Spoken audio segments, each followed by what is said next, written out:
final stop, the ultimate solution.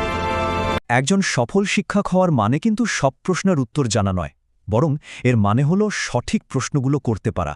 চলুন আজ আমরা শিক্ষাদানের সেই সব মৌলিক প্রশ্নের গভীরে ডুব দিই, যা প্রতিটি ক্লাসরুমের ভিত্তি গড়ে দেয় আর শিক্ষার্থীদের ভবিষ্যৎ তৈরি করে। তো আমাদের আজকের আলোচনাটা শুরুই হচ্ছে এই প্রশ্নটা দিয়ে। সেরা শিক্ষক হতে গেলে ঠিক কোন কোন জরুরি প্রশ্নের উত্তর জানতেই হবে। এই প্রশ্নটাই কিন্তু আমাদের পুরো আলোচনার পথ দেখাবে। আমরা এক এক করে দেখব শিক্ষাক্ষেত্রের আসল চ্যালেঞ্জগুলো কি আর সেগুলোর সমাধানই বা কেমন হতে পারে। আমাদের প্রথম পর্বে আমরা ফোকাস করছি ক্লাসরুমের ভিত্তির উপর। কারণটা খুব সোজা, কিছু শেখানোর আগে শেখার জন্য একটা সঠিক পরিবেশটা তৈরি করতে হবে, তাই না? এটা মনে হয় শিক্ষকদের জন্য সবচেয়ে পরিচিত একটা চ্যালেঞ্জ। একটা বড় ক্লাসে যেখানে অনেক ছাত্রছাত্রী, সেখানে সবার মনোযোগ ধরে রাখা আর শৃঙ্খলা বজায় রাখা, এটা কিভাবে সম্ভব? চলুন এর কিছু সমাধান দেখে নেওয়া যাক। দেখুন, একটা বড় ক্লাসরুম সামলানোর জন্য এই 4টে কৌশল কিন্তু দারুণ কাজের। যেমন ধরুন, ছেলেমেয়েদের ছোট ছোট দলে ভাগ করে কাজ দিলে ওদের মনোযোগ বাড়ে, আবার ক্লাসের নিয়মকানুন যদি স্পষ্ট থাকে তাহলে বিশৃঙ্খলা অনেক কমে যায়। ঠিকঠাক সময় ব্যবস্থাপনা করলে সিলেবাসও সময়ে শেষ হয়। আর সবচেয়ে বড় কথা, ছাত্রছাত্রীদের যদি ছোট ছোট দায়িত্ব দেওয়া যায় তাহলে ওরা নিজেরাই ক্লাসের প্রতি অনেক বেশি যত্নশীল হয়ে ওঠে। এই 4টে জিনিস মিলেই কিন্তু একটা সুন্দর পরিবেশ তৈরি হয়। আচ্ছা, ক্লাসে শুধু শৃঙ্খলা থাকলেই তো হবে না, শিক্ষকের কথাটা ছাত্রছাত্রীদের মন পর্যন্ত পৌঁছানোটাও তো জরুরি। কিন্তু অনেক সময় এমন কিছু বাধা চলে আসে যা এই যোগাযোগটা ঠিকমতো হতে দেয় না। কী সেই বাধাগুলো? যোগাযোগের পথের বাধা কিন্তু অনেক রকম হতে পারে। ধরুন, ভাষার সমস্যা বা সাংস্কৃতিক পার্থক্যের কারণে কথা বুঝতে অসুবিধা হতে পারে। আবার ক্লাসের বাইরের আওয়াজ বা সাধারণ অমনোযোগিতার কারণেও সমস্যা হয়। একজন ভালো শিক্ষককে কিন্তু এইসব বাধা পেরিয়েই প্রত্যেকটা ছাত্র বা ছাত্রীর মনের কাছাকাছি পৌঁছতে হয়। বেশ, এখন আমরা আমাদের আলোচনার দ্বিতীয় পর্বে চলে এসেছি। এখানে আমরা কথা বলবো সেই সব জরুরি উপকরণ বা টুলস নিয়ে যা একজন আধুনিক শিক্ষক প্রায় প্রতিদিনই ক্লাসে ব্যবহার করেন।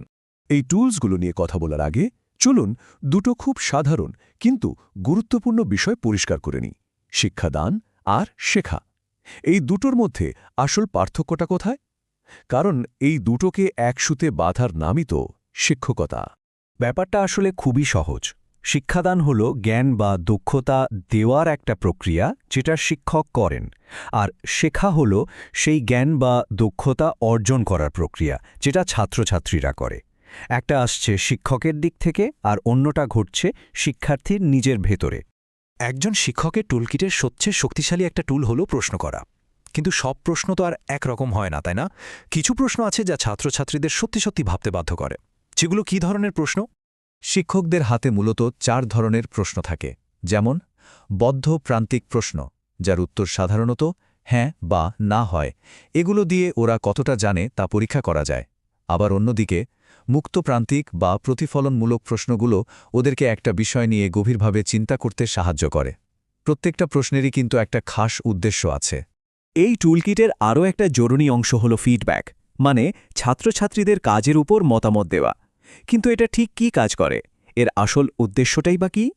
দেখুন, ফিডব্যাকের মূল উদ্দেশ্য কিন্তু শুধু ভুল ধরিয়ে দেওয়া নয়। আসল উদ্দেশ্য হল সেই ভুলটা কেন হলো তা বুঝতে সাহায্য করা এবং সেখান থেকে শিখে নিজেকে আরও উন্নত করা। এটা একটা গঠনমূলক প্রক্রিয়া যা শিক্ষার্থীকে বলে, তুমি এখানে আছো, এখান থেকে কিভাবে আরও সামনে এগোবে। এবার আমরা তৃতীয় পর্বে চলে এসেছি। এখানে আমাদের মূল ফোকাস হল কিভাবে ছাত্রছাত্রীদের শুধু নিষ্ক্রিয় শ্রোতা না বানিয়ে তাদের সক্রিয় চিন্তাবিদ হিসেবে গড়ে তোলা যায়। শুধু বইয়ের তথ্য মুখস্থ করাটাই কিন্তু আসল শিক্ষা না। সেই তথ্যকে বিশ্লেষণ করে, প্রশ্ন করে নিজের সিদ্ধান্তে পৌঁছানোর যে ক্ষমতা, তাকেই বলে ক্রিটিক্যাল থিঙ্কিং বা সমালোচনামূলক চিন্তাভাবনা। কিন্তু একজন শিক্ষক ক্লাসে এই দক্ষতাটা কিভাবে তৈরি করতে পারেন? ছাত্রছাত্রীদের মধ্যে এই সমালোচনামূলক চিন্তা জাগানোর কৌশলগুলো খেয়াল করলেই দেখবেন প্রত্যেকটাতেই ওদের সক্রিয় অংশগ্রহণের উপর জোর দেওয়া হয়েছে। ওদেরকে আরও বেশি প্রশ্ন করতে উৎসাহ দেওয়া, কোনো মজার সমস্যার সমাধান খুঁজতে বলা বা ক্লাসে কোনো বিষয় নিয়ে বিতর্কের আয়োজন করা, এই সব কিছুর মাধ্যমেই ওরা আসলে নিজেরা চিন্তা করতে শেখে। ছাত্রছাত্রীদের ক্লাসে যুক্ত করার আরও একটা অসাধারণ উপায় হল ওদেরকে একে অপরের কাছ থেকে শিখতে দেওয়া। একেই আমরা বলি পিয়ার লার্নিং। কিন্তু এটা কেন এত গুরুত্বপূর্ণ? পিয়ার লার্নিংয়ের সুবিধা কিন্তু অনেক। এটা শুধু যে পড়াশোনায় সাহায্য করে তাই না, এটা ওদের সামাজিক দক্ষতাও বাড়ায়। ভাবুন তো, যখন একজন তার বন্ধুকে একটা কঠিন অঙ্ক বুঝিয়ে দিচ্ছে, তখন কিন্তু দুজনেরই ধারণাটা আরও পরিষ্কার হয়ে যাচ্ছে।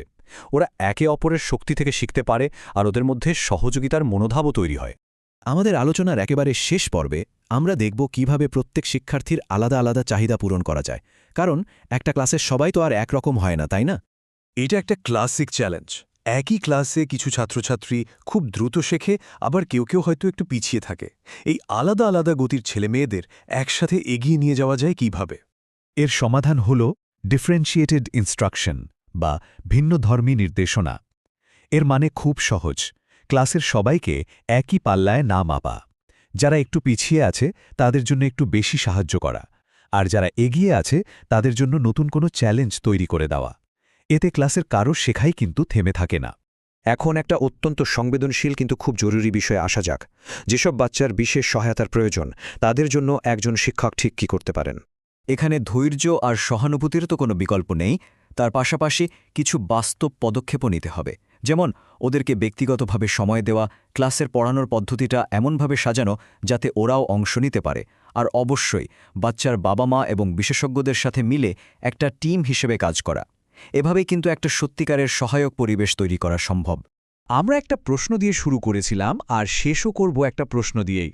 দেখুন, ক্লাসরুম আর প্রযুক্তি দুটোই কিন্তু দিন দিন বদলে যাচ্ছে। এই পরিবর্তনের সাথে তাল মিলিয়ে চলতে হলে শিক্ষকদের জন্য পরবর্তী বড় প্রশ্নটা কি হতে পারে, যা তাদের ভবিষ্যতের জন্য প্রস্তুত হতে সাহায্য করবে? উত্তরটা হয়তো ভবিষ্যতের মধ্যেই লুকিয়ে আছে।